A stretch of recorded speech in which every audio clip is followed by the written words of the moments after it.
the most killer person ገዳይ ዓለምን በደም የሚያጠባሰው ሙሽተባ በባለቤታቸው ቀብር የማይገኙም የሚል ነበር። በህይወት ባለውም ሰው ትሰራለህ፣ በሞተውም ሰው ትሰራለህ። አንድ ነገር ቀብሩ ላይ ቢፈጸም ወየውልሽ አሜሪካ ወየውልሽ እስራኤል ብላለች። ሙሽተባ ካሚኒ ለዚህ ቀብር ከመጣ እስራኤል ትመታዋለች አሉ። አትለቀውም ምን ማለት ቢያቆጋ ምቹ ማለት ነው። እንግዲህ አሜሪካ በየቱ በኩል ያማታል የሚለውን ኢራን በደንብ ታውቃለች። የቱ ጋራ ብትመታ ነው የበለጠ የሚያማት የሚለውንና ከሳውዲ ጋራ ትንሽ አታካራ ውስጥ ገብተዋል። ሰውየው የፌብሩዋሪ 28 ላይ የተገደሉት የመጀመሪያው ቀን ጥቃት ነው የሞቱት። ከ131 ቀን በኋላ ነው የሚቀበሩት። አብዛኛዎቹን ወታደሮቿን ከዛ አስወጥታ ወደ እስራኤልና ወደ ጆርዳን ለማስፈር እያሰበች እንደሆነ ዎል ስትሪት ጆርናል እንደውም እሱን ጉዳይ ሲያነሳ ነበር። እንደ ድሮ በወረቀት አትፈርምም። በአይን አሻራውን ገብታ አይን አሳይተ አሻራን ቸካሮ ግባ የሚል አሜሪካና እስራኤልም ተያት ተተኩሽ ተኩሳለው አይነት ነገሮች ሰምሃው መቃቃር ነበር። በ3 ከተማዎች ነው ሰውየው አስክሬን ይሄዳል የተባለው። ወደ 20 ሚሊዮን የሚጠጋ ህዝብ ለቀብሩ ይወጣል ተብሎ ይጠበቃል። በመርካቶ ተክለ ሃይማኖት ሱቅ በ3.3 ሚሊዮን ብር ሙሉ ክፍያ ከሜሪት ፕሮፐርቲስ በዱባይ ስታንዳርድ በላቀ ኮንስትራክሽን ፍጥነት ለገበያ ምቹ በሆነ ዲዛይን ያለምንም ተጨማሪ ክፍያ በኔት ኤሪያ ከ825 ሺህ ብር ቅድመ ክፍያ ጀምሮ በፉል ፊኒሽድ ማለትም የሴራሚክ ስራዎች፣ የበር፣ የመስኮት፣ የቀለም ስራዎች ጥንቅቅ አድርገን በአንድ ዓመት ጊዜ ውስጥ ቁልፉን እናስረክቦታለን። 11 ካሬ፣ 16 ካሬ፣ 22 ካሬ እንዲሁም የ32 ካሬ አማራጮችን ከግራውንድ እስከ 3ኛ ፎቅ ማግኘት ትችላላችሁ። ቀድሞ ለሚመጡ 10 ደንበኞች የ15% ልዩ ቅናሽ አዘጋጅተናል። የቀሩን ሱቆች ውስን ስለሆኑ ፈጥነው በ0982 58 7983 ይደውሉልን። ሜሪት ፕሮፐርቲስ። ሰላም ጤና ይስጥልን። የተወደዳችሁ ያሌታ ቤተሰቦች እንዴት አላችሁ? እንዴት ይዟችኋል? በአሜሪካ በእስራኤልና በኢራን መካከል ያሉ ፍትጊያዎች ቀጥለዋል። በተለያየ ጊዜ ለድርድር የሚሆኑ ሀሳቦች ይነሳሉ። አንዴ ከፍ አንዴ ዝቅ ይላል። በዚህ ሁሉ ውስጥ ደግሞ የዓለማችን ኢኮኖሚም አብሮ ከነዳጁ ጋር በተገናኘ ከፍና ዝቅ ይላል። ሊደራደሩ ነው ሲባል የተወሰነ ሳንቲሞችን አንዳንዴም ብሮች ድረስ ይቀንሳል፣ ከዛ ደግሞ ከፍ ይላል። ከነሱ በመለስ ያሉትን ጉዳዮች ደግሞ አሁናዊ የመካከለኛ ምስራቅ ጉዳይ በተለይ ደግሞ ኢራንና አሜሪካ እየሄዱበት ያለውን ነገር ሙሽተባም ጉዳይ እየተነሳ ነው። ቀብር ላይ አልተገኘም ባለቤቱ ቀብር ላይ። ስለዚህ በዛ ምክንያት በእውነት ይሄ ሰው በህይወት አለ ወይ እየተባለ ነው። ሌላኛው ደግሞ የአሊ ሀሚኒ ቀብርን አስመልክቶ ኢራን ከፍተኛ የሚባል ማስጠንቀቂያ ሰጥታለች። ለአሜሪካና ለእስራኤል ወፈር ያለ ማስጠንቀቂያ ነው የሰጠችው። እነዚህ ጉዳዮች እንዳሳለን አብራችሁን ቆዩ። ከያሬዶ ጋር ነን። ያሬዶ እንኳን በደግ መጣ። እንኳን ዳቆየ። ቀብር አልሄድክም እንዴ? ምንድነው ነገር? ቀብር ነገ እኮ ነው የሚጀምረው እኮ። ታዲያ እንዴ ዛሬ ካልተነሳ አትደርስም ብዬ እኮ። አልደርስም። እውነት ነው። እንግዲህ መሄዴን እርግጠኛ አልሆንኩም መሰለኝ። እንግዲህ ቀብሩን አስመልክቶ ከተለያየ ሀገራት በርካታ ባለስልጣናት እየሄዱ ነው። ቻይና፣ ፓኪስታን፣ ህንድ በጣም ትልልቅ ባለስልጣኖቻቸውን ልከዋል። ኢቨን 2000 ያህል ሰዎች ከአፍጋኒስታን ለቀብር ወደዛ እንደሄዱና ቪዛ እንዳገኙ የኢራን ባለስልጣናት እየገለጹ ነበር። በዚህ ላይ ኢራን ከፍተኛ የሚባል ማስጠንቀቂያ ሰጥታለች። አንድ ነገር ቀብሩ ላይ ቢፈጸም ወየውልሽ አሜሪካ ወየውልሽ እስራኤል ብላለች እና በእርግጥም በጣም ትልቅ እነሱም ያደርጉታል ብለን አናስብም። ምክንያቱም እንዲህ አይነት ጉዳይ ላይ ብዙ አይደረግም። ግን አሁን ዓለማችን ምንድን ነው የጉልበተኛ ዓለም ሆኗል እና ህግ ምናምን የሚባለው ነገር በጣም ስፍራውን እያጣ ከዛ ይልቅ ጉልበት እና በጣም ትከሻ መለካካት ጉዳዮች በጣም ከፍ እያሉ መጥተዋልና እነሱ ነገሮች ይሆናሉ ወይስ አይሆኑም የሚለው ሀሳብ ትንሽ ያሁኑ ደግሞ ውጣሬ እሱ ሆኗል። አሜሪካና እስራኤል የሆነ ነገር ያደረጉ ይሆን በዚህ ቀብር ላይ ምናምን ተብሎ ማለት ነው። እና ግን የሚያስደንቀው ነገር ከዛ በፊት ሮብ ዕለት የሙሽተባ ሚስት ዛህራ ሀዲድ ቀብራቸው ተፈጽሟል። እና ቀብራቸው ሲፈጸም አንዱ ትልቅ ሀሳብ ሆኖ የተነሳው ሙሽተባ በባለቤታቸው ቀብር የማይገኙም የሚል ነበር። እና በእውነት እንደተባለው እኚህ ሰውዬ ሞተው ይሆን እንዴ አይነት ነገር የሚሉ ሀሳቦች ወይም ደግሞ ያለባቸው የጉዳት መጠን በጣም ከፍተኛ ሆኖ ቀብር ላይ እስከማይገኙ አድርጓቸው ይሆን አይነት የሚል ሀሳብ ደግሞ እየተነሳ ነው። እና እነሱን እንደርደርና ሌሎች የተነሱ ሀሳቦች አሉ። የድርድር ጉዳዮቹ ላይ የሄዱባቸውን ነገሮች እናነሳለን። ከሳውዲም ጋር ተያይዘው አሜሪካና ሳውዲ የገቡበት የተወሰነ ቅርቃር ነገርም ተነስቷል። እነሱንም ጉዳዮች እናነሳለን። እስቲ ስለ የካቲቱ ግድያ እናንሳ።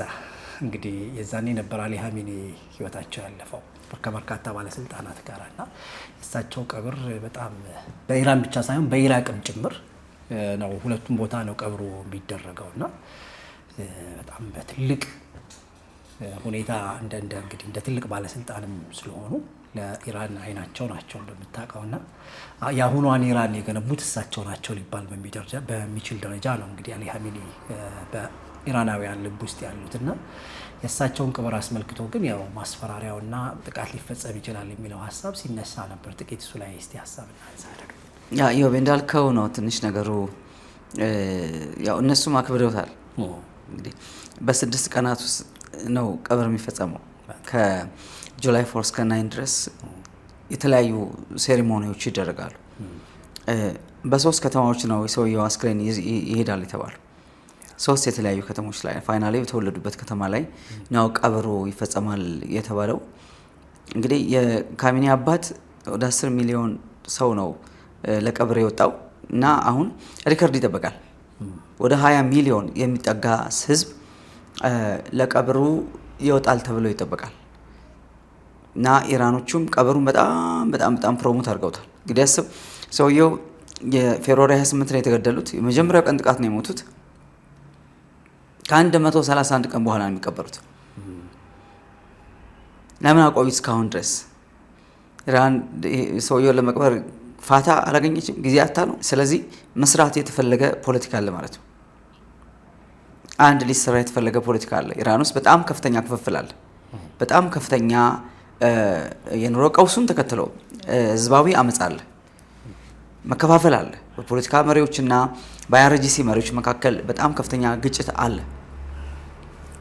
ሰው ኢራንን ወደ ቀጣዩ ፌዝ ለማሸጋገር ህዝቡን ምን ማድረግ ያስፈልጋል?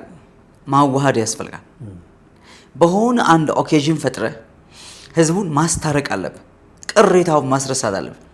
አየው። ስለዚህ ሊሰራ የተፈለገ ፖለቲካ አለ። ይኸው ታስታውሳለህ የመለስ ዜናዊ ቀብር ኢትዮጵያ እንዴት እንደነበር? ይሪሜምበር አልሄድክም? ቀብር ላይ ብዙ አይደለም። ቀብር ላይ ብዙ አይደለም። ህዝብ እየሄደ ይሳለም ነበር። አዎ አይደል? ሰላምታ ይሰጥ ነበር። ቤተመንግስት በሰልፍ ነበረ። ሰው ቤተመንግስት በሰልፍ እየሄደ ሰላምታ ይሰጥ ነበረ። ሬሳው በአበባ ታጅቦ በምናምን ተቀምጠው እኔ ማይልኩኝም ብቻ በቴሌቪዥን ግን ተላልፈ ላይቭ ስርጭት ነበር። ህዝቡ ደረቱን ይደቃ ነበር፣ ያልቅስ ነበር፣ ይጮው ነበር። እና ምንድነው የተፈለገው ብለህ ስታስብ የሆነ ኢሜጅ መፍጠር ይፈልጋል። እንደዚህ ያለ በጣም ፖለቲካል ፊገር የሆነ ሰው እንግዲህ እኚህ ሰውዬ ከ4 ዓመታት በላይ ኢራንን የመሩ ሰው ናቸው፣ አሊ ካሚኒ። ስለዚህ የእኚህን ሰውዬ ቀብር ጠብቆ ኢራናውያንን ወደ ሌላ ምንድን የሚባለው መንፈስ ማምጣት ይፈልጋል። የነበረውን የጦርነት ቁርሾ፣ እርስ በርስ ግጭት፣ የኑሮ ውድነት፣ የመከፋፈል መገጫጨት፣ የመንግስት ደጋፊ ለብቻ፣ የአርጂሲ ደጋፊ ለብቻ፣ የፖለቲካ ሊደሮቹ ደጋፊ ለብቻ። ከባድ በቅርብ ቀን ተቃውሞ ነበር እና አባስ አራግቺ ምናምን የሚቃወም ተቃውሞ፣ ህዝባዊ ተቃውሞ ነበር። እንደዚህ አይነት ኢራን የገባችበትን ትርምስ ለማረጋጋት ለማርገብ ሊጠቀሙበት ፈልገዋል። ያው ሁልጊዜም ፖለቲካ ጌም ነው። በህይወት ባለውም ሰው ትሰራለህ፣ በሞተውም ሰው ትሰራለህ፣ በሁሉም ላይ ትነግዳለህ ማለት ነው። ዳትስ ፖለቲክስ። ጉድ ኢሜጅ ክሬኤት የምታደርግበት ሁሉንም አጋጣሚ ተጠቅመህ ኢሜጅ ቢልድ ታደርጋለህ፣ ገጽታ ትገነባለህ። ኢራን መሪዋን በዚህ ልክ ከሞቱ ከ131 ቀን በኋላ ከፍ አድርጋ በኢራን ብቻ እኮ አይደለም ወደ 10 የሚጠጉ ሀገራት ዲፕሎማቶቻቸውን ይልካሉ። ራሻ፣ ቻይና፣ ህንድ ማአት ሀገሮች ይልካሉ። 6 ቀን የቀብር ስነ ስርዓት አክብረህ 3 ከተሞች ላይ ሰውየው አስክሬን ሄዶ ነው ይሄ ነገር የሚፈጸመው። እና ይሄ በጣም ያው እንግዲህ ብዙ ነገር ከዚህ ነገር ጀርባ ታነባለህ ልል ፈልጌ ነው። ብዙ ነገር መስራት ይታቀዳል ልል ፈልጌ ነው። በጣም ብዙ ነገር ታስታውሳለህ። ግድብ ማነው ድልድይ ላይ መታ ነው ሲባል ጠቅላላ ህዝቡ ግልብጥ ብሎ ድልድይ ላይ እንዳደረ ታስታውሳለህ። ምቱን አብራቸው ምቱን በቃ ድልድዩ ከሌለ እኛም የለንም አይነት ነው አይደል? ግን ያ ብቻ አይደለም። በሀገራችን ቆመናል ነው አናስነካም ነው ገባ አናስነካም ነውና ተወደም ጠላም እንደ ሀገር ስታስብ ሁሉ ጊዜ ሌላው ነገር እንትረሳለህ። ጉዳትህን፣ ራብህን፣ ጥምህን፣ ችግርህን ማአት ነገር እንትረሳለህ። ሀገር ላይ ነገር ሲነሳ ሁሉ ዘመቻ ይወጣል፣ ጦርነት ይታወጃል፣ ትወጣለህ። እንደ ሀገር ስታስብ ሌላውን ነገር በሙሉ እርግፍ አድርገህ ቁርሾ ምናምን በሙሉ ትረሳለህ። ይህ ያን ኢሜጅ ነው ክሬት ማድረግ የተፈለገው።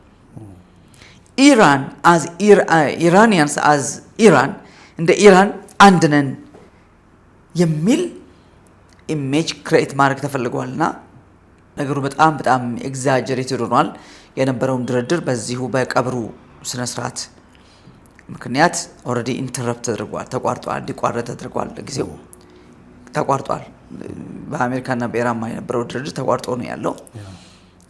እንግዲህ ቅድም ያነሳው ከዚህ ጋር ተያይዞ በጣም ከባዱ ስጋት ለስ 20 ሚሊዮን ተሰበሰበ ማለት በዚህ መሃል ላይ ምናልባት በጣም የምትፈልጋቸው ፖለቲካል ፊገሮች ለምሳሌ ሙስታፋ ለዚህ ለአባታቸው ቀብር ነምበር 1 ጥያቄ ሚዲያው በሙሉ ጥያቄ ነው። ይመጣሉ አይመጡም? እንግዲህ ሚስታቸውን የልጆቻቸውን እናት ቆሞ አልቀበሩም። ሰውየው መቆምስ ይችላሉ? የሌላ ጥያቄ ሆኖ ማለት አሉ የሉም ሌላ ጥያቄ ሆኖ ምክንያቱም 100 ምናምን ቀናት ለአራት ወርኝን ሰውዬ በሚዲያ አልታዩም፣ በአካል አልታዩም፣ በምን ለህዝብ አልታዩም። ምንም ዳዩበት አጋጣሚ ግን በሰውየው ስም በጣም ብዙ መመሪያዎች፣ መልእክቶች፣ ደብዳቤዎች፣ ውሳኔዎች፣ ማምኖች ብዙ ነገሮች ናቸው በሰውየው ስም የሚወጡት። አዚፍ ሂዝ አላይቭ ማለት ነው በህይወት እንዳሉ አስዩም እንዲደረግ። ኢራን መሪ ያላት ኢራን አሁንም በአያቶላ ነው የምትመራው ገባ። ሪያሊቲው ግን ሌላ ነው። ኢቭን የፖለቲካ መሪዎቹ እንኳን በጣም ብዙ አክት ማድረግ የማይችሉበት መንቀሳቀስ የማይችሉበት አክቲቭ ያልሆኑበት ግን ይሄ ፖለቲካል ፓወሩን ሚሊታሪ ፓወሩ ተቆጣጥሮ የሚመራት ሀገር ናት ኢራን በአሁኑ ሰዓት። እና ነገሮችን በጣም ሆነን ለመናገር እንደ ከበዱት አይአርጂሲ ሙሉ ኃይሉን የዛን ሀገር አጠቃላይ ገቨርነንሱ ስለተቆጣጠረ ይመስለኛል። እንደ ፖለቲካ ሊደሮቹ ቢሆን እንደ ፔዚሽኪያን ወይም ደግሞ አባሳራቺ ወይም ደግሞ ጋሊባፍ ሌላም የምትላቸው እንደነዚህ ሰዎች ቢሆን ገና ድሮ ሶልቭ ይሆን ነበር ብዬ አስባለሁ። ለምን ሁሉ ጊዜ ፖለቲካል ሊደርስ የሚያስቡት ከሆነ ነገር ቶሎ መውጣት የሚያስቡት ህዝቡን ቶሎ ካልም ማድረግ ነው የሚያስቡት። ይኸው ታውቃለህ አይደል? ማረጋጋትና ወደ ኖርማል ነገር ማስገባት ጦረኛውስ መከላከያውስ እንዴት ነው የሚያስበው? እንዋጋለን ነው የሚለው። እንደዚህ እስኪሆን እንዋጋለን፣ እንደዚህ እስኪመጣ እንዋጋለን ምናምን የሚልህ እንደዚህ ነው የሚል። ለምን ሉዓላዊነት የሚል ነገር ውስጥ ያለው ከማንም በላይ ወታደር ውስጥ ይሄ ሜንታሊቲ ያለ የሆነ መጠቃት መደፈር አየህ፣ ለሱ መሞትና መግደል ነው፣ ሌላ ስሌት የለም። ጠላት ያልከውን ትገላለህ ወይ ይገላል፣ አለቀ። እንደዚህ አይነት ሜንታሊቲ ነው ኢራን እየመራት ያለው። ዛስ ዋይ ነገሮች እስካሁን ድረስ በጣም ላግ አድርገዋል። ሶልቭ ሊደረጉ በሚችሉበት ፍጥነት እየሆኑ አይደሉም። ቀደም ብለዋል አንተ፣ አንድ ጊዜ ይመጣል፣ አንድ ጊዜ ይፈርሳል። እንግዲህ ሆርሙዝ ስንት የተከፈተ ስንት የተዘጋ፣ ስንት የተከፈተ ስንት የተዘጋ። ማን ነው ይሄን የሚያደርገው? አይአርጂሲ ነው የሚያደርገው። ገባ? በአንድ መስመር ምንም ሙጅተባ ይዘጋ ብለዋል ይላል፣ ይዘጋዋል። እንዳትደራደሩ ብሏል ሙጅተባ ብሎ ይዘጋዋል። እና ሰውየውም እንግዲህ በህይወት ካሉ ምሁር በአይአርጂሲ ቁጥጥር ውስጥ ኦልሞስት እንደ ሆስቴጅ ሆኖ እንዳሉ ነው አስዩ የሚደረግ ያለው። whatever it is እንግዲህ ይሄ ቀብር ስነ ስርዓት በጣም ትልቅ ስዕል የሚሳልበት ትልቅ ቢግ ኢሜጅ የሚመጣበት ተደርጎ ተወስዷል። ትልቅ ፕሮሞሽን ነው የተሰራበት ያለው። የብዙ ሀገራት ዲፕሎማቶች፣ የብዙ ሀገራት ለቀብር ስነ ስርዓት ከየሀገራቱ አብሶ የኢራን ወዳጆች፣ የኢራን ደጋፊዎች አስበዋል። እንግዲህ አሁን ሊባኖስን አስቡ፣ ቅድም ያነሳት ማነበርሽ ያነሳት ከተማ ሀገር አፍጋኒስታን፣ ኢራቅ ኢራቅ ኢቭን በኢራቅ ስነ ስርዓት ይፈጸማል፣ የቀብር ስነ ስርዓት ይፈጸማል። የተወሰኑ ሀገሮች የቀብር ስነ ስርዓት የካሚኒን የቀብር ስነ ስርዓት ባሉበት ይፈጽማሉ። አንደኛው ሀገር ኢራቅ ነች። አንደኛው ሀገር ኢራቅ ነች እና የኢራቅ ሻዎች ይሄን ያደርጋሉ ማለት ነው። እና ይሄን ስትመለከት ነገሩ በጣም የተጋነነበት ምክንያት ዝም ብሎ አይደለም። ከበስተጀርባው መስራት የሚፈለግ ነገር አለ። እንግዲህ ከዚህ ጋር ተያይዞ የሚነሳው በጣም ዋናውና አስፈሪው ነገር ጥቃት እንዳይፈጸም ነው። ዶናልድ ትራምፕ ሙጅተባ ካሚኒ ለዚህ ቀብር ከመጣ እስራኤል ትመታዋለች አሉ። አትለቀውም። ምን ማለት ነው? ምቺው ማለት ነው። አስበዋል። 20 ሚሊዮን ህዝብ ይወጣ፣ ከ20 ሚሊዮን ሰው መካከል አንድ ሰው ነጥል ለመምታት እንዴት ከባድ እንደሚሆን ግን ሰውየውን የመምታት ያለመምታት ጉዳይ አይደለም። 20 ሚሊዮን ሰው ነው የመታው። 20 ሚሊዮን ሰው እንደመታው የሚቆጠረው ገብቷል። ይሄ ማለት ለአንድ ሀገር ሉዓላዊ ሀገር ህዝብ ምንም ማለት ጥንቃቄ ለዛ ህዝብ እኮ እንደ ህዝብ እኮ ይከበራል። ህዝብ እንደዚህ መኖር ያለበት ምን አጠፋ? ለምን ይመታል? ገብቷል። አሁን መሪ ሞቶብኛል ብሎ ለቀብር የሚወጣ ትመታል አትመታም? እና እስራኤል ትመታለች አትመታም ነው። አሜሪካ እንግዲህ ድርድር ላይ ያለችው አታስበው አይደል? አታስበው ድርድር ላይ ያለችው ትመታለች አሜሪካ ብላ ታስበው አትችልም። ግን ያው በቀደም ስትኮረኩም ነበር። ይሄ ከድርድር ውጭ ነው ብለዋል ዶናልድ ትራምፕ። ድርድሩ አይመለከተም፣ ይሄ ከድርድሩ ጋር አይገናኝም ብለዋል እንጂ አንድ ካርጎ ሺፕ ተመታ ተብሎ የተወሰኑ ታርጌቶች በኢራን ላይ ሲደበደቡ ነበረ እና ዞሮ ቀጥሏል። ድርድሩ እውነታቸው ነው። ድርድሩ ቀጥሏል። ድርድሩ አልተቋረጠም፣ ቀጥሏል። ገባ ተመታን ብለው ሰዎቹ አኮረፉ፣ ተነጫነጩ። እየተመታ እንዴት ምንድራደረው አሉ እንጂ መተዋል። የኢራን ተደራዳሪ ይደራደራሉ። ያም ሆኖ ግን አሁን የቀብሩ ስነ ስርዓት ላይ በእውነት ነው ነገር እኔ በኩሌ ምንም ነገር እንዳይፈጠር ጸልያለሁ። በእውነት ነው ማወራ ለምሳሌ ከዛ በኋላ በጣም ይብሳል፣ ቀውሱ በጣም ይብሳል። ህዝብ ወጥቶ ወይ ሙጅተባ አይደለም ማንም ሌላም ሰው ካለ ቢወጣ የዛን ቀን ቀብር ላይ ሰው ሞተብኝ ብሎ እየቀበረ እዛ ጋር ከመታ ከባድ ነው። በጣም አይጣል ነው፣ ቁጣውም ከባድ ነው የሚሆነው። ከዛ በኋላ እውነት ለመናገር ይከብዳል፣ በጣም ይከብዳል። ከዛ በኋላ ለማብረድ የሚከብድ ይመስለኛል። እነሱም ያው ታውቃለህ እንግዲህ የኢራን እልህ ታውቀዋለህ። የኢራን እልህ እንኳን እንደዚህ ሆነው ማለት እንኳን እንደዚህ ጋር ቀብር ላይ መታወት አይደለም ቤታቸው ተቀምጠው መታቸው በጣም ከባድ ነው። የነሱ እልህና ወኔ በጣም ከባድ ነው። ያ አይበገሬነቱ እውነት ለመናገር በጣም ከባድ ነው። ስለዚህ እዚህ ቀብር ላይ ምን ነገር እንዳይፈጠር መላው ኢትዮጵያ ሕዝብ እንዲጸልይ ከዚህ በላይ ሆርሙዝ ተዘግቶ እንዳንቸገር ምንም ነገር እንዳይፈጠር እንደው የእውነት ለመናገር እንደው እኔ አላውቅም ብቻ። አይ አስቸጋሪ ነው የሚሆነው እውነት ለመናገር የዚህ በእንትን ደረጃ በዓለም አቀፍ የጦር ህጎች አሉ እንደምታውቀው የንጹሃንን አለመንካት ምናምን የሚሉ እውነት ለመናገር እነሱ ነገሮች እየተከበሩ አይደለም። ኤግዛክት ሁለቱ ሀገራት አሁን በምናየው ግጭት ውስጥ ብቻም ሳይሆን በሌላውም ለምሳሌ በራሽያና በዩክሬን መካከልም ይሄው ጉዳይ በጣም ተካሮና ጦዞ ነው ያለው እንደምታውቀው። ንጹሃኔን ገደለችብኝ ምናምን እያሉ ሁለቱም ይወነጃጀላሉ እርስ በርስ ማለት ነውና እንደነዚህ አይነት ነገሮች በጣም እየተበራከቱ መጥተዋል። በእርግጥ አሁን ዓለም የጉልበተኛ ዓለምም እየሆነ ነው። ከህግ ይልቅ ጉልበት በጣም ጮክ ብሎ የሚሰማበት ዓለም ሆኗል።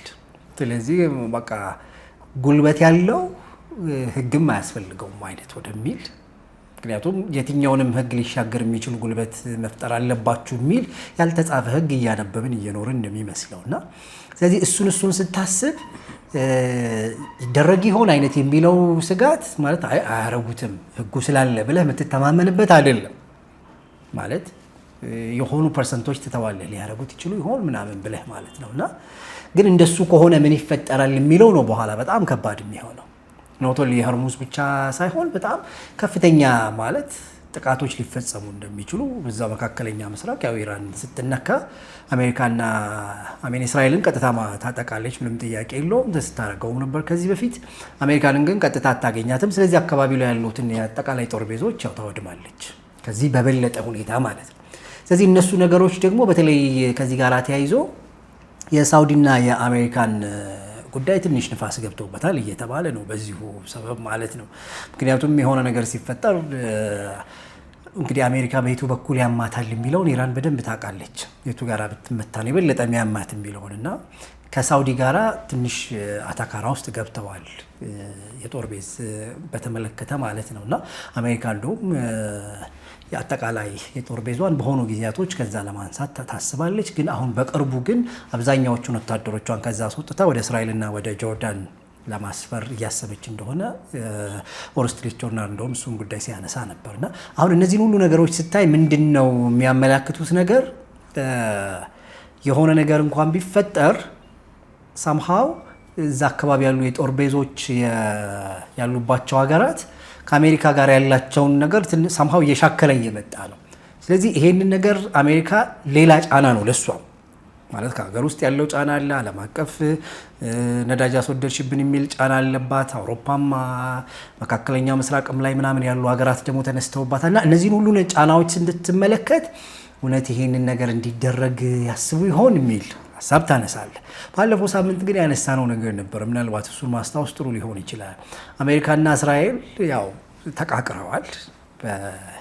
ያው ድርድሩ እኔን አላካተተም ብላ እስራኤል ማለት ነው። እና ስለዚህ እና ኢራን ደግሞ ያነሱት ነገር ምንድን ነው? አይ ሰዎችን እየነካችብኝ ነው እና እነሱን መንካት የለባትም አይነት ነገር ወደሚለው መጣ። ከዛ አሜሪካና እስራኤልም ተያት ተተኩሽ ተኩሳለው አይነት ነገሮች ሰምሃው መቃቃር ነበረ። እሱን ነገር ግን አንድ ነገር ብለን ነበረ ባለፈው ጊዜ ስንነጋገር፣ ቋሚ ወዳጅ ቋሚ ጠላት የሚባል ነገር የለም ብለን ነበር። በመቃቃር ውስጥ እንኳን ዶናልድ ትራምፕ ያሉት ነገር ነበረ የሙጅተባን አስመልክተው ማለት ነውና ስለዚህ እስራኤል ይሄንን ነገር ታደርገው ይሆን አይነት የሚለው ነገር አሁን አንድ ሌላ አጀንዳ ሆኖ ተነስቷል። ምክንያቱም ቴክኒካሊ አድርጊው ማለትስ አይደለም ወይ ዶናልድ ትራምፕ ያሉት ነገር እንደው እስቲ አስቢበት አይነት የሚል የቤት ስራ ሰጥተዋል። እና የኢራንን ማስጠንቀቂያ ቀላል ማስጠንቀቂያ አይደለም፣ ዝም ብሎ ማስጠንቀቂያ ነው ተብሎም ሊታለፍ የሚችል አይመስለኝም። እና በዚህ ሁሉ ሂደት ውስጥ የድርድሩ ሁኔታ በተዘዋዋሪ እንዲደረግ ማለትም ኳታር ዶሃ ላይ መደረግ ጀምሯል። እና እንደውም ኢራን ልኡካኖቿን አትልክም እየተባለ ነበር። ይሁን እንጂ ልኡካኖቿን ልካለች ኢራን። እና እንግዲህ ድርድሩ እየተደረገ ነው። በቀጥታ ግን ድርድር አይደለም፣ በዶሃና በፓኪስታን አማካኝነት ነው ጉዳዩ እየተደረገ ያለው። ይሄንን ድርድር እንደውም ዶናልድ ትራምፕ በጥሩ ሁኔታ እየተካሄደ ነው ያሉት እና እሳቸውም ትንሽ ተስፋ ያደረጉበት ይመስላል። እና እንግዲህ እነዚህ ሁሉ ውጥረቶች ሄደው የሚያመጡት ነገር ምንድን ነው የሚለውን ስናስብ እንግዲህ እስራኤልና አሜሪካ ድጋሚ ወደ ጉዳዩ ይገቡበት ይሆን አይነት የሚለውን ሀሳብ ያጭራል።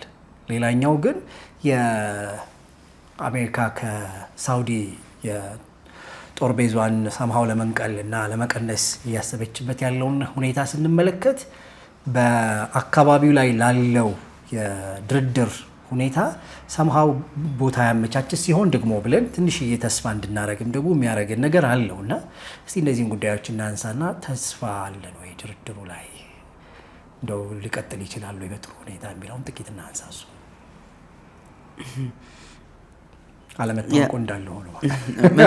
አለመታወቁ እንዳለ ሆኖ ማለት ነው። ያ የሳውዲ ጉዳይ ሳውዲ በጣም ትልቅ ሀገር ናት። ባይዘው በአሁኑ ሰዓት በጦር መሳሪያም በጦር ኃይልም ትልቅ ሀገር ናት እና ልዑሉ ከባድ ሰው ነው በጣም ቢን ሰልማን ቀላል የምትለው ሰው አይደለም። አንድ ሁለት ለአሜሪካ በጣም ትልቅ ወዳጅ፣ የመካከለኛው ምስራቅ በጣም ትልቅ ወዳጅ ሀገር ሳውዲ ናት። እንግዲህ ዶናልድ ትራምፕ እንትን እንዳሉ ወደ ሳውዲ ነው የሄዱት።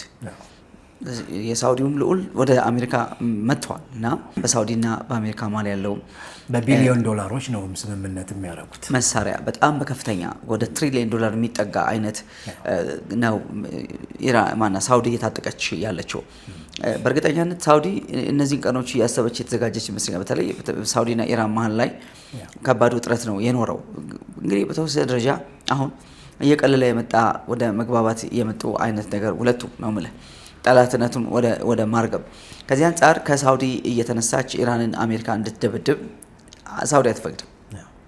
የጦር ቤዟን ላለመፍቀድ እንትን የማለት ነገር አለ። ለምን ከዛ ተነሳው በደበደቡ ቁጥር ይተኮሳል። እሷ ብለ ሳውዲ ብትተኮስ ጦርነቱ ቀጥታ የማን ይሆናል? የሳውዲና የኢራን ይሆናል። እንዲህ ያለ ጦርነት እንዲነሳ አይፈልጉም እነሱ ከኢራን ጋር። መካከለኛው ምስራቅ ላይ ያሉ ገልፍ ካንትሪስ እርስ በርሳቸው ጦርነት እንዲነሳ አይፈልጉም።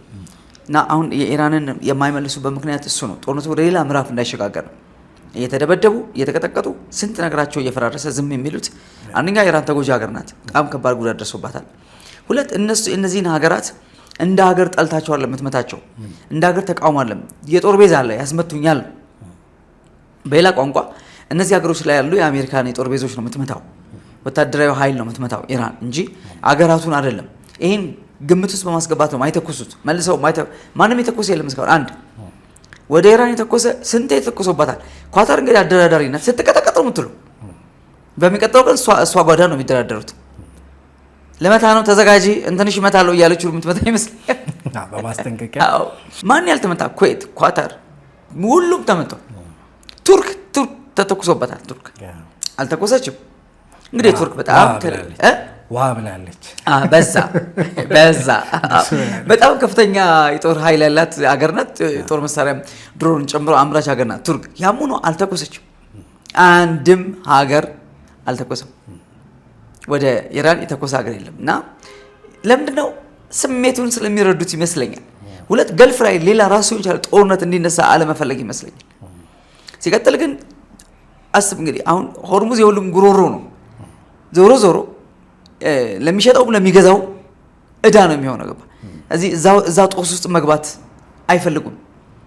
ስለዚህ እየተኮረኮሙ ችለው ነው እየኖሩ ያሉት እና ከሳውዲ ጋር ያለው የአሜሪካ ነገር እንዲህ በቀላሉ ይበጠሳል የሚል ግምት የለኝም። አንዳንድ ጊዜ ከጀርባ የሚሰራ ፖለቲካ ያለ ይመስለኛል። ለምሳሌ ጦር አውጣለሁ ስለዚህ አሜሪካ ከሳውዲ ለቃለች የሚል ወሬ ኦል ኦቨር ዘ ወርልድ ይወራል። እንደን ነገሩ ግን ይቀጥላል። በተለይ አብርሃም አኮርድ የሚባል ነገር አለ። ዶናልድ ትራምፕ የጀመሩት በእስራኤልና በአረብ ሀገራት መካከል ያለ ስምምነት። አብርሃም አኮርድ እንዲበላሽ አይፈለግም። አብርሃም አኮርድ እስራኤልን ከተቀረው የአረብ ሀገራት ጋር የማስማማት ጉዳይ ነው። ኢራን የበጠበጠችው አንዱ እሱ ነው። እንኳን ከእስራኤል ጋር ያለው ከአሜሪካ ጋር እንዳይስማሙ እያርገች አለችው። የምን ባል ከምን ያስጥልም እንደሚባለው አይነት የሆነባቸው ምናምን ይመስለኛል። እሷ እዛ ሊባኖስ እንዳይነካብኝ እንዳትነካ ሊባኖስ ላይ እንዳይተኮስ እስራኤል ከዛ ትውጣልኝ እያለች ኢራን ትጮኻለች። አሜሪካ ግን አንድም የአረብ ሀገራት ላይ እንዳትተኩሽብኝ አላለችም እስካሁን ድረስ። አንድም እስራኤልን ተው የሚቀጠቀጡት የአረብ ሀገራት አቅም ብዙ አቅም የሌላቸው የሚቀጠቀጡ የአረብ ሀገራት ላይ እንዳትተኩሽ ብላ ኢራን ላይ አላፈጠጠችም አሜሪካ። በጣም እኮ በጣም ደንታቢስ እኮ መንገድ ነው የምትሄደው። እውነት ለመናገር ማለት በቃ the only thing የአሜሪካ ጥቅም ነው የሚጠበቀው። አሜሪካን እስከጠቀመ ብቻ ነው። እና በተቃራኒው ካየ ኢራን በተሻለ መንገድ ወዳጅ ለምትላቸው በጣም ስትቆረቆር ትመለከታለህ። የኔ የምትላቸውን ወይ ለጥፋትም ቢሆን ነው ማለት ያሰለፈቻቸው እንዳይነኩ የመከላከል ነገር ትመለከታለህ እንጂ ሂዝቦላ ምን ከፍለው ነው ያን ሁሉ ሚሳኤልና ድሮን ሮኬት ብታሳጥቀው? እስራኤል እንዲያዳክም ነው። ሐማስ ምን አድርጎ ምን ከፍለው ነው እንትን የሚያደርገው ነው? ወይስ በእዳ በብድር ነው የምትሰጠው? እስራኤልን ደብድብልኝ ነው። ሌላ ነገር የላትም እሷ። ምንም በቃ ዴይ ኤንድ ናይት ድሪሟ እስራኤልን ማጥፋት ነው። ኢራን ሌላ ምንም ሀሳብ የላትም። እስራኤልን ከማጥፋት ውጭ ምንም ድሪም የላትም። በቃ ኢራን የማሳደግ ድሪም የላትም። ኢራን እስራኤልን ማጥፋት ድሪም ነው ያላት ኢራን። እና እነዚህ በዙሪያ የተሰበሰቡ ሀገራትን በሙሉ የምትመታቸው ከአሜሪካ የተነሳ ነው ማለት እና በአሜሪካ የተጀመረው የአብርሃም አኮርድ በእስራኤል በተለይ በሳውዲ በጣም ኢምፖርታንት ሲግኒፊካንት ነው። በመጀመሪያ የዶናልድ ትራምፕ የፕሬዚዳንትነት ተርም ላይ ሳይቋጭ ነው ኦን ደ ዌይ ፕሮሰስ ላይ ያለ ነው የቆመ። ማን ላይ? ጆ ባይደን ሲገባ አላንቀሳቀሰው። ምክንያቱም ኢትስ ናት ሂዝ ቢዝነስ አዘ ዲሞክራት። እስራኤልን ከተቀረው አረብ ሀገራት ጋር የማስማማት አጀንዳ ዲሞክራቶች የላቸው ዜዶናፍ ጨርሶ የላቸው። እስራኤል በቃ ከእስራኤል ጋር እንደ ማንኛውም ሀገር ዲፕሎማሲ ነው ያላቸው እንጂ ምንም የተለየ ሪሌሽንሺፕ የላቸው። ሪፐብሊካኖቹ ይሻላሉ። ከሪፐብሊካኖቹ ደግሞ ዶናልድ ትራምፕ ሞር አድቫንስድ ናቸው ለእስራኤል ነው ማለት። አብርሃም አኮርድ የጀመሩት እሳቸው ናቸው። አብርሃም አኮርድ ዶናልድ ትራምፕ ፍሮም ዘ ቬሪ ፖዚቲቭ አቲቲዩድ ይጀምሩት እንጂ በመጽሐፍ ቅዱስ ግን የተጻፈ በሰባኛው ሱባኤ መጨረሻ ላይ የሚፈጸም አደገኛ ስምምነት አለ። የዛ መንደርደሪያ ነው መታወቂያ ፋይዳ መታወቂያ። ስለ ፋይዳ መታወቂያ ሲነሳ እንዲያውም ጎሽ በዚህ አጋጣሚ ለምን አላነሳውም?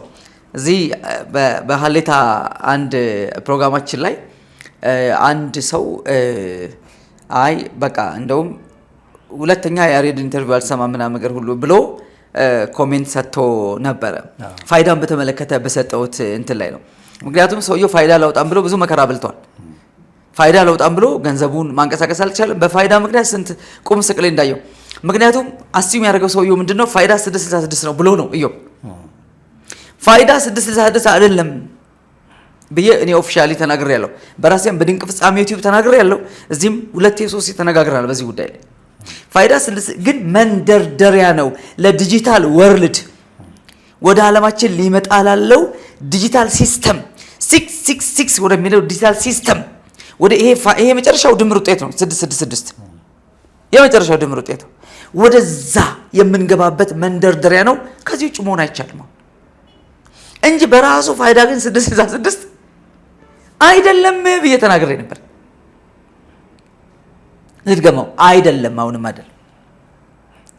ስለዚህ ፋይዳ አውጡ ተብላችኋል። ነገሩ ባታወጡም አትሮም ተብሏል። 666 ፋይዳ አይደለም። ምክንያቱም 666 ምን ማለት እንደሆነ ስላልገባው ነው ሰውየው። በጣም ሲሪየስ ነገር ነው። መሸጥ አትችልም፣ መግዛት አትችልም። ኦፊሻሊ ክርስቶስን ትክዳለህ። እኔ አውጥቻለሁ ፋይዳ ካድ አልተባልኩም። ተብላል አላውጣም እንዴ? ካድ ተብላል። ያለሱ እኮ አይሆንም። አሁን ምንም አይሆንም። ኢቭን አሁን እስከ ሰኔ ምናምን 30 ፋይዳ እያያዙን ነው። እያነካኩን በደንብ አድርገው ቁልፍልፍልፍልፍ ወደ ሲስተም እየከተቱን ነው። ይሄ ሊሆን ግድ ነው። አሁን ከዚህ ስኬፕ ማድረግ አይቻልም። ግን ሲዝኑ አይደለም አሁን ነው የኔ ጥያቄ። ይበቃቷል። አሁን ግን እሱ አይደለም ያ ምን ጠብቀው 66 ይሄ ማለት እሱ አይደለም። አሁንም የሚሰሙ ቤተሰቦቻችን እንዲሰሙ ነው የምናገረው። ኢትዮጵያ ብቻ ነው እንደዚህ ያነ ናሽናል አይዲ ያለው። ሌላው ዓለም ላይ ናሽናል አይዲ የለም እንዴ? የአይን አሻራ እጅ አስራ አይሰጥም እንዴ? ናሽናል አይዲ አሁን በየመስሪያ ቤት እኮ የአይን አሻራ ሰጥተህ የምትገባው። አይን አሻራ እኮ ነው የሚወሰደው። ይሄ የስራ ሰዓት ምንድን ነው የሚባለው? ቼክ የምታደርገው በአይን አሻራ እኮ ነው። መፈረሚያው ከወረቀት እንደ ድሮ በወረቀት አትፈርምም። በአይን አሻራ ነው ገብተህ አይን አሳይተህ አሻራን ቼክ አድርጎ ግባ የሚልህ ታሶ እንጂ ፋይዳ ብቻ አይደለም። 666 በጣም ሲሪየስ ነገር ነው። ኢቭን አፍተር ራፕቸር ከራፕቸር በኋላ ከንጥቀት በኋላ እዚህ ምድር ላይ የሚቀሩ ወገኖች the first half 3 ዓመት ተኩል 66 የሚለው ቁጥር ኦፊሻል አይደለም። የአውሬው ስም ነው። አውሬው ተገልጦ እኮ ነው የምንለየው። የክርስቶስ ተቃዋሚ የምንለው ሰው በምድር ላይ ተገልጦ 666 ኦፊሻሊ በዓለም ላይ አይተገበርም። the first 3.5 years የመጀመሪያው 3 ዓመት ተኩል ላይ አይተገበርም ነው የምልህ። 666 የሚለውን ቁጥር የት ጋር የምታገኘው? ዮሐንስ ራዕይ ምዕራፍ 13 ቁጥር 16። ዮሐንስ ራዕይ ምዕራፍ 13 ማለት የሰባቱ ዓመት መከራ ግማሽ ነው። 7 ዓመት ማለት the final signing ነው፣ የመጨረሻው ስምምነት ነው። ቅድም ስለ ማን ነው? ስለ አብርሃም አኮርድ እያወራ ነበር። አብርሃም አኮርድ መንደርደሪያ ነው ወደዛ ያለው። ለምን ከብዙ ሰዎች ጋራ ለአንድ ሱባኤ ጽኑ ቃል ኪዳን ያደርጋል የሚለው ከብዙ ኔሽንስ ማለት ነው፣ ከብዙ ሀገራት ጋር ማለት ነው። who is that? the antichrist, the dictator, the most dictator person በዓለም ላይ እጅግ በጣም አምባገነኑ ሰው ገባ? the most killer person ገዳይ፣ ዓለምን በደም የሚያጠፋ ሰው 7 ዓመት ነው እንደሚው ሚነክሰው። he was a king, he will be king, not was, he is a king፣ ንጉስ ነው እሱ። ግን የመጀመሪያው 3 ዓመት ተኩል 666 የሚለው ቁጥር ኦፊሻል አይሆንም ነው የምልህ። ኦፊሻሊ እንድትቀበል አትገደድም ነው የምልህ። እዚህ አሁን የሚሰሩ ነገሮች በሙሉ ሳምፕሎች ናቸው፣ ሞዴሎች ናቸው፣ መንደርደሪያዎች ናቸው፣ ወደዛ የሚወስዱ ናቸው እንጂ ፋይዳ መታወቂያ 666 ነው። ምክንያቱም በአይን አሻራ በእንትን የሆነ ዲኤንኤያችንን እንትናችንን ምናምን ጉዳዩ ከሱ ጋር አይገናኝም። ኦፊሻሊ ኦራሊ ትክዳለህ፣ ገባ? ትክዳለህ። መታምነውን አምላክን ካርተ ብለህ ነው የምትቀጥለው፣ እዛ ሲስተም ውስጥ የምትቀጥለው። ይህንን ድጋሚ ማስመር በዚህ አጋጣሚ ማስመር እንፈልጋለን። በተረፈ ግን አብርሃም አኮርድ በፈርስት የዶናልድ ትራምፕ የፕሬዚደንት ተርም ላይ ተጀምሮ ሳይቋጭ ቀረ። ስቲል ፉልፊል አላደረገም። እስካሁን የአብርሃም አኮርድ አልተፈረመም። በሳውዲና በእስራኤል መካከል አልተፈረመም። ለዶናልድ ትራምፕ እንደ ቢግ አቺቭመንት ነው አብርሃም አኮርድ የሚታየው። ባይዘዋይ ነገሩ ፕሮፌቲክ ነው፣ ትንቢታዊ ነው። አሁን የምናያቸው በጣም ብዙ ነገሮች ወደ ኢንድ ታይም ወደ ፍጻሜ ዘመን የሚያንደረድሩ ናቸው። እሱ ነገር ማየት አንፈልግም፣ መስማት አንፈልግም። ለምን እንፈራለን? በእውነት ነው ማውራት እንፈራለን። ዋይ ዩ ፊል ዳት? ምንድነው እሱ ነገር የሚያስፈራ ነገር? ሂስ ካሚንግ ይመጣል እኮ ገባ?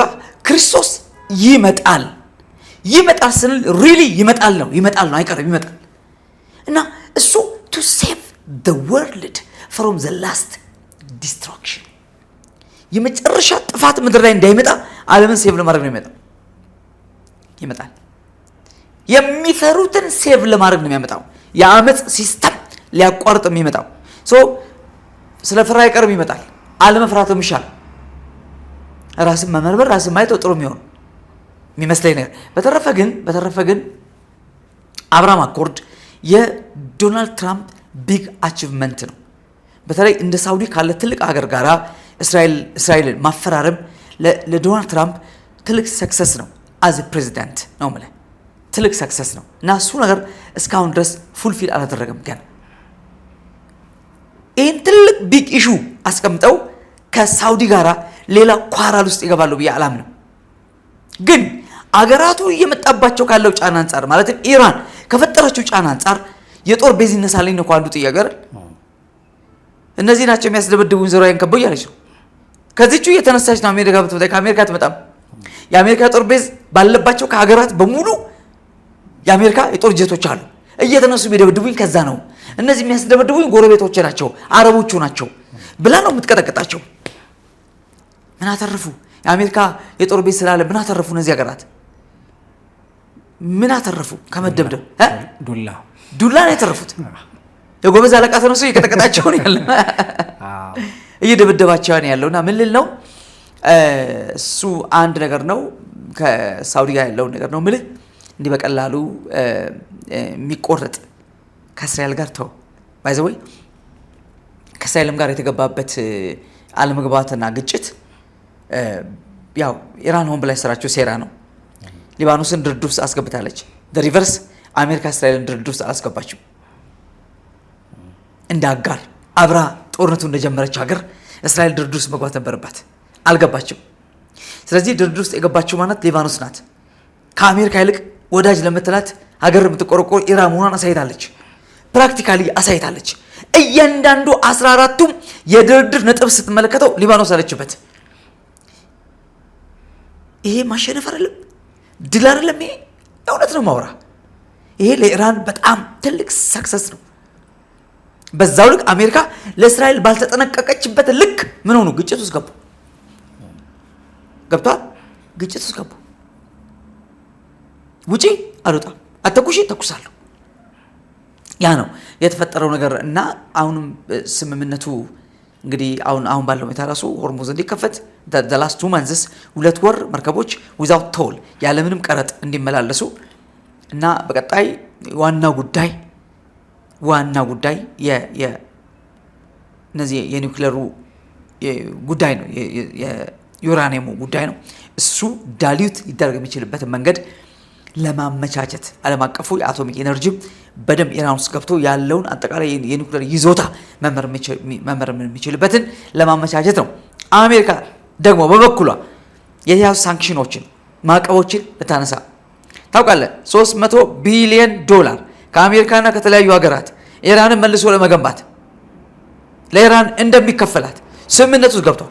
300 ቢሊዮን አሜሪካ ለማፍረስ 30 ምናምን ቢሊዮን ያወጣችው ኢራንን ለመደብደብ አጠቃላይ ኮስቷ 30 ምናምን ቢሊዮን ነው። አሁን ኢራን መልሶ ለመገንባት ስንት ብር? 300 ቢሊዮን። ምን ማለት ነው? በ10 እጥፍ ማለት ነው። በጣም የሚገርም ነገር ነው። ታውቃለህ ባለፈው ዶናልድ ትራምፕ ኢራን የተያዙባትን ገንዘቦች እዚሁ ስንዴ ምናምን ገዝተን ከኛው አገር እንክላታለን። ስንዴ ገዝተን ያው ህዝቡ ራብ ላይ ስላለ ችግር ላይ ስላለ ህዝቡ እዚህ እኛ ያዝንባትን ገንዘብ ወደዚህ ወደኛ አስገብተን ስንዴ እንልክላታለን ብለው አሳብደዋቸው ነበር ኢራኖች። ስንዴ አጣንኛ ስንዴ በጣም እናንተ የምታመርቱትን እኛም እናምርታለን፣ የእናንተን የበሰበሰ ስንዴ አብሰላችሁ የምትልኩትን ስንዴ አንፈልግም ብለው ወዲያው ነው መልስ የሰጡት ኢራኖች። መልስ እኛ ብር ነው የምንፈልገው፣ ብራችን አምጡ ወደ ማለት ነው መጥተዋልና ነገሩ አሁንም ክሊር አይደለም። እውነት ለመናገር የስምምነቱ ነገር ክሊር አይደለም። ለምን በሁሉም በኩል ማፈንገጥ አለ፣ አለመበገር፣ አለመሸነፍ፣ ተሸናፊ የሆኑ በዓለም ፊት ያለመታየት ጉዳይ አለ። አሜሪካ ብቻ ከባድ አጣብቂኝ ውስጥ ነው የገባችው። ነገሩ ዝናት ኢዚ ለመውጣት ራሱ ነው። በተለይ ሆርሙዝ እንደ ዓለም አቀፍ የኢነርጂ ኬዎስ ቀላል ጫና አለ አሜሪካ ላይ ያመጣው፣ በተለይ ዶናልድ ትራምፕ ላይ ያመጣው እና ከዚህ ነገር ለመውጣት አሜሪካ የምትወስዳቸው እርምጃዎች ራሷን መልሶ ዋጋ እያስከፈላት ያለ ይመስለኛል። እንግዲህ የቀብሩ ነገር እየጸለይን እንጠብቃለን። እሱ ነው አሁን እንግዲህ በቀብሩ ጉዳይ ላይ የሆነ ነገር ከተፈጠረ እንግዲህ ወደማይቋጭ ረጅም መንገድ ደግሞ ልንሄድ ሙሉ በሙሉ ነው ይሄ እንትኑ የሚቋረጠው ብዬ ማምነው ይሄ ኤምኦዩ አይ እሱማ ትንሽ ነው የሚሆነው። እኛው ጉዳይ ከተፈጸመ አሜሪካም ትሁን እስራኤል ጥቃቱን ከፈጸሙ የስምምነቱ አይታሰብም፣ ትንሹ ጉዳይ ነው። ባይሆን ሌላ በርካታ ጥፋቶች ገና ደግሞ ወደ ተባባሰ ጦርነትና እንደው የሶስቱም ብቻም ሳይሆን ቀጠናው ላይም ጭምር ከፍተኛ የሆነ ስጋት ነው የሚያጭረው። ስለዚህ በመሀል ያሉ በርካታ ሰጣ ገባዎቹ በጣም ከፍ ብለው ሄደው ለዓለማችን ደግሞ ሌላ ጭንቀት፣ ሌላ መዘዝ ማለት የኤነርጂ ብቻም ሳይሆን የሌሎች ጉዳዮችም ጭምር በርካታ ቀውሶች ይፈጠራሉ ተብሎ ነው የሚታሰበው እና እንግዲህ ጸሎታችን እንዳይደረግ ነው ለሁላችን ስንል ማለት ነው። ሬዲዮ እናመሰግናለን ተመልካቾቻችን። ሀሳቦቻችን እነዚህ ነበሩ። የአሊ ሀሚኒን ቀብር አስመልክቶ እንግዲህ እስራኤልና አሜሪካ ጥቃት ይፈጽማሉ ወይስ አይፈጽሙም የሚለው ሀሳብ የዓለማችን ትልቅ ጉዳይ ሆኗል። የአሊ ሀሚኒ ቀብር ገና ሊደረግ እየተሟሟቀ ነው ያለው። ለማንኛውም በዛ ላይ የሚደረግ ነገር ግን ዓለማችንን በከፍተኛ ሁኔታ ዋጋ ያስከፍላል ተብሎ ነው የሚጠበቀው። ለማንኛውም እንዳይሆን ያሬዶ ጸሎታችሁ አይቋረጥ ብሏል። የሁላችን ምኞት ነው ሰላም እንድንሆን። በቀጣይ እንገናኛለን። እስከዛው ሰላም። በመርካቶ ተክለ ሃይማኖት ሱቅ በ3.3 ሚሊዮን ብር ሙሉ ክፍያ ከሜሪት ፕሮፐርቲስ በዱባይ ስታንዳርድ በላቀ ኮንስትራክሽን ፍጥነት ለገበያ ምቹ በሆነ ዲዛይን ያለምንም ተጨማሪ ክፍያ በኔት ኤሪያ ከ825 ሺህ ብር ቅድመ ክፍያ ጀምሮ በፉል ፊኒሽድ ማለትም የሴራሚክ ስራዎች፣ የበር፣ የመስኮት፣ የቀለም ስራዎች ጥንቅቅ አድርገን በአንድ ዓመት ጊዜ ውስጥ ቁልፉን እናስረክቦታለን። 11 ካሬ፣ 16 ካሬ፣ 22 ካሬ እንዲሁም የ32 ካሬ አማራጮችን ከግራውንድ እስከ 3ኛ ፎቅ ማግኘት ትችላላችሁ። ቀድሞ ለሚመጡ 10 ደንበኞች የ15% ልዩ ቅናሽ አዘጋጅተናል። የቀሩን ሱቆች ውስን ስለሆኑ ፈጥነው በ0982 58 7983 ይደውሉልን። ሜሪት ፕሮፐርቲስ